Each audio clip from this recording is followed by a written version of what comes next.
Coucou mon cordon, j'espère que tu vas bien. Alors aujourd'hui j'ai décidé de faire des haricots rouges avec de la viande de bœuf. Ça faisait un bon moment que je n'avais pas mangé comme ça.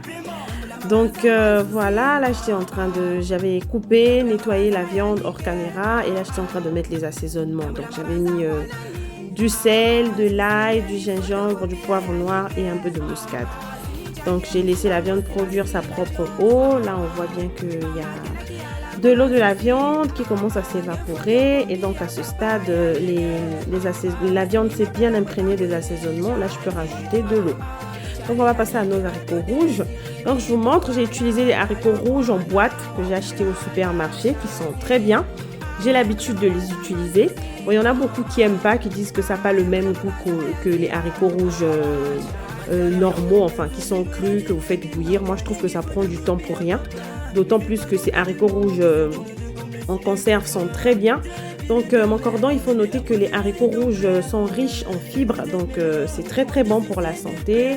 Et c'est très très bon pour le transit surtout. Donc après avoir mangé les haricots rouges, on ne se sent pas aussi lourd que quand on mange des haricots blancs. Donc moi j'aime beaucoup les haricots rouges parce que c'est facile à digérer et c'est pas lourd. Et ce qui est un plus avec ceux en conserve, c'est que ça ne s'émiette pas dans la casserole. En tout cas les haricots rouges, ils ont un très bon comportement pendant la cuisson. Donc là je passe à l'étape sauce. Donc j'ai utilisé principalement de l'huile d'olive et j'ai rajouté un tout petit peu d'huile de colza. Voilà, donc là je suis en train de me convertir complètement à l'huile d'olive, mais bon, de temps en temps je suis toujours tentée à utiliser un peu l'huile normale, donc du coup j'en ai rajouté un tout petit peu. Donc là j'ai mis mes assaisonnements verts, j'ai mis de l'ail, là je mets de la tomate pelée, du jus de la tomate pelée. Et je vais venir rajouter de la tomate concentrée tout à l'heure. En tout cas, mon cordon, ce repas, franchement, tu peux le faire en moins de 2 heures, je dirais. L'étape la plus longue, je pense que c'est la cuisson de ta viande. Si tout dépend de la partie de la viande que tu utilises, surtout. Mais sinon, c'est un repas vite fait parce qu'en vrai, les haricots, ils sont déjà cuits en fait. Donc, on vient juste les incorporer. Donc, voilà, là, vous regardez la sauce. La sauce, elle est prête. Donc, je viens rajouter un peu d'eau parce que j'avais vu qu'il n'y avait pas assez d'eau dans ma casserole. Et là, je viens incorporer ma sauce. Voilà, et je vais laisser bouillir. Donc, mon cordon, je te rappelle que j'ai mis 2 boîtes de haricots. Mais après, je me suis rendu compte que j'avais plus de viande que de haricots. Donc, j'ai rajouté une 3e boîte. Mais cette fois-ci, une petite. Pas les 2 grandes que je t'ai montrées. En tout cas, je l'ai mis hors caméra. Donc, voilà.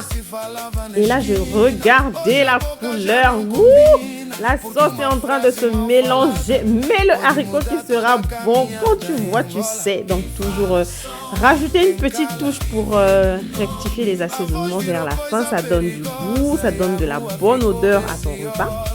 Donc, voilà, c'est un repas qui est très simple à faire. Franchement, à part la cuisson de la viande et les haricots, franchement, c'est du très bon haricot. Donc là, je rajoutais un peu du persil. Voilà, juste pour parfumer un peu. Donc voilà, le repas, il est prêt. Voilà, les haricots ne sont pas écrasés, ils ne sont pas émiettés. Franchement, les haricots rouges, ils sont juste super. Donc moi, j'avais mangé avec du foufou. Donc là, j'étais en train de faire mon petit foufou chaud. En tout cas, les adeptes de haricots avec foufou, si vous êtes là, n'hésitez pas à vous prononcer dans les commentaires. Donc là, j'étais en train de faire mon foufou. Voilà, parce que j'avais envie de manger ça avec du foufou. J'ai mis du riz. Non, je ne dis pas le riz ressorti en mode foufou. Donc j'ai fait mon foufou. Mais à côté du foufou, j'avais aussi fait du riz pour monsieur mon mari et mes enfants. Donc moi j'avais fait mon foufou, je m'étais régalée, vous n'avez pas idée, j'avais tellement bien mangé. J'avais aussi un dessert mon cordon, j'avais une poire et la pastèque. Vous vous rendez compte? C'était juste un délice. Franchement, je vous conseille de refaire ce repas chez vous. Vous ne serez pas déçus. Lavez bien les haricots surtout pour enlever, pour faire partir toute la conservation, vu que ça reste longtemps dans les boîtes. Vous avez vu dans la vidéo, j'ai pris le temps de laver, de rincer les haricots avant de les cuisiner. Donc voilà mon cordon. Donc là, je vais me servir pour manger. Donc après l'effort, le réconfort. Donc en tout cas, j'ai mangé comme il fallait. T'as pas idée mon cordon. En tout cas, souhaite-moi bon appétit. En tout cas, mon cordon, si tu as aimé la recette, n'hésite pas à liker, de t'abonner. Bisous!